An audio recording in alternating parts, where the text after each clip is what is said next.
I put out a video last week on what is the problem with Christian Wood and why he remains unsigned in the NBA. And of course, here we are just a week later, and he's now an LA Laker. And I mentioned in that video I thought the two most likely scenarios for Christian Wood were likely going to be the Miami Heat or the Lakers as far as where he would ultimately end up. But really, when you think about it, while he may have fit on the Heat roster in theory, a guy like Christian Wood and his current reputation of being a selfish player who doesn't play a lick of defense and is a net negative when he's on the court doesn't really fit the overall Miami Heat culture and what they represent, which maybe would have been a good thing for Wood to turn his image and perception in the NBA around, but it didn't happen. And of course, he's probably going to fit right in with the Lakers, who kind of like taking in players who are a bit of a head case and a locker room cancer. But that said, let's talk about this signing for the Lakers, how it impacts their cap sheet, their roster, and what it means for the team for this upcoming season, and how Christian Wood fits in. As always, if you're new to the channel and you like this type of content, it would mean a great deal to me if you subscribe to help the channel grow,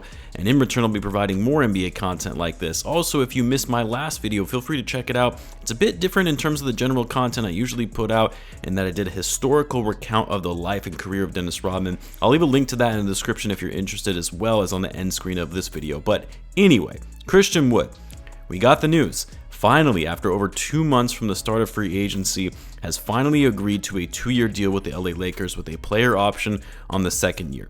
At a pretty low cost for the Lakers too. It wasn't a minimum deal like a lot of people thought Wood would eventually have to sign for, although close to it, where he's going to be making $2.7 million this upcoming season, and then a little over $3 million next season should he opt in. It gives him an opportunity to hit free agency once again next summer, try and repair his reputation, being in a big market on a team that just went to the conference finals, and hopefully look to secure a big bag next summer with the ability to opt out. Now for me, I like this signing for the Lakers, but at the same time, I kind of don't. Let me start with why I like it and why I think it was necessary for them to do this, and on paper is a good fit for them. For the Lakers, I mean, you're talking about a team that really turned things around last season after the trade deadline, going from being a potential lottery team to going all the way to the conference finals, beating the Grizzlies and the Warriors pretty handily in the playoffs. But when it came time to go up against Nikola Jokic and the Denver Nuggets, they didn't stand a chance. And a big reason for that is, well, the obvious. They didn't have an answer for Jokic, and they didn't have a true center that could make them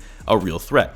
They tried playing Anthony Davis at the 5 throughout the season, which he's good at, by the way, because Anthony Davis is, in general, a phenomenal player when healthy, but he's best suited to play the 4. He's so much more effective and at his best when he's playing power forward alongside an actual center. The Lakers went out and got Jackson Hayes this summer and got him on a cheap deal, but let's be real now, Hayes isn't a starting caliber level center, and isn't enough of a threat on offense to make a duo of Anthony Davis and Hayes in the front court anything for teams to be worried about. Christian Wood, while yes, he absolutely has his flaws, his overall attitude, demeanor, and effort on the court, he's a liability on defense, but the dude can score, and yeah, maybe he does so in a way that can come off as selfish and just looking to get his, but he can score, rebound well, finish around the rim, and he's actually good enough of a shooter from deep to help spread the floor. The Lakers need that in a center. They need someone who can take some of the offensive burden in the front court off of Anthony Davis and allow him to focus on the defensive end, which you would hope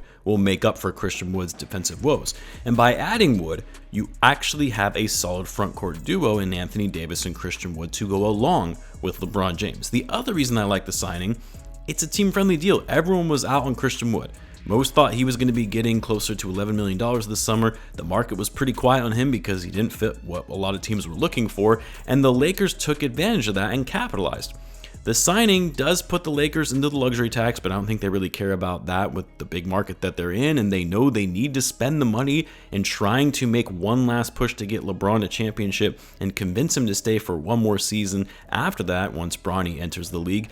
But here is why I don't like this signing for the Lakers. I mean, the obvious one really is you have to look at Christian Wood's history and see that for a player who is actually very talented, possesses skills that are highly coveted in today's NBA of being a stretch big who can crash the boards and is athletic, and yet every team he's been on, when he's on the court, has been worse with him when he's on versus when he's off the court.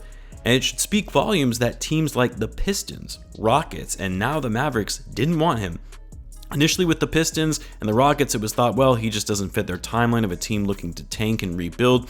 So now you're thinking, maybe there was something else that was wrong here in both these teams looking to get rid of him for parts. And now the Mavericks, a team that just traded for him after one season, they said, nah, we'll let this guy walk for nothing. We'll cut our losses on that trade.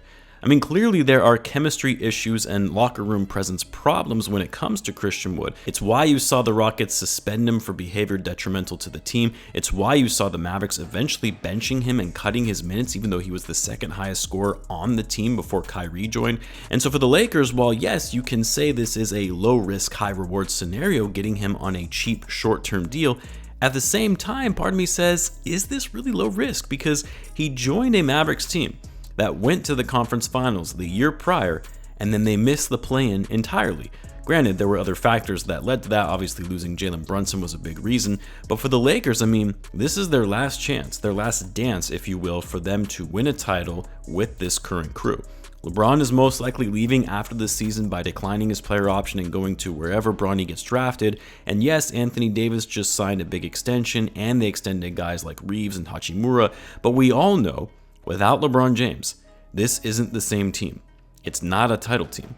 And bringing in a player like Christian Wood, while he fits on paper, if he ends up becoming a locker room problem or throws off the overall chemistry this team was able to thrive on after the trade deadline, that could prove to be costly for the Lakers, not only for this season, but for future seasons as they figure out how to build in a world beyond LeBron James.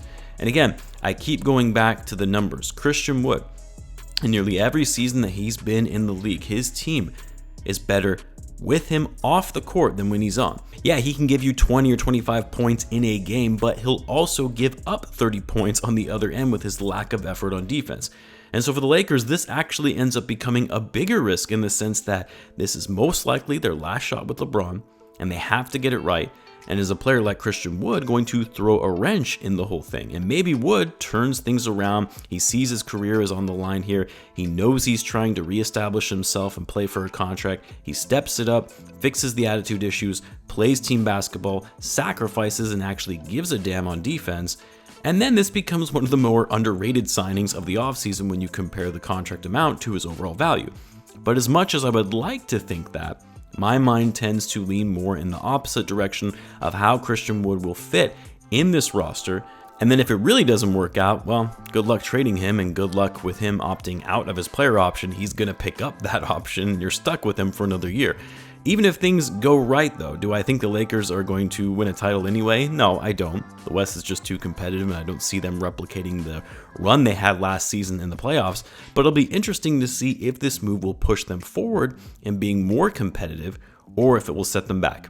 I would love to hear what you guys think, though. Let me know in the comments your thoughts on the Lakers signing Christian Wood to a 2-year deal. As always, be sure to subscribe, and I'll see you in the next one.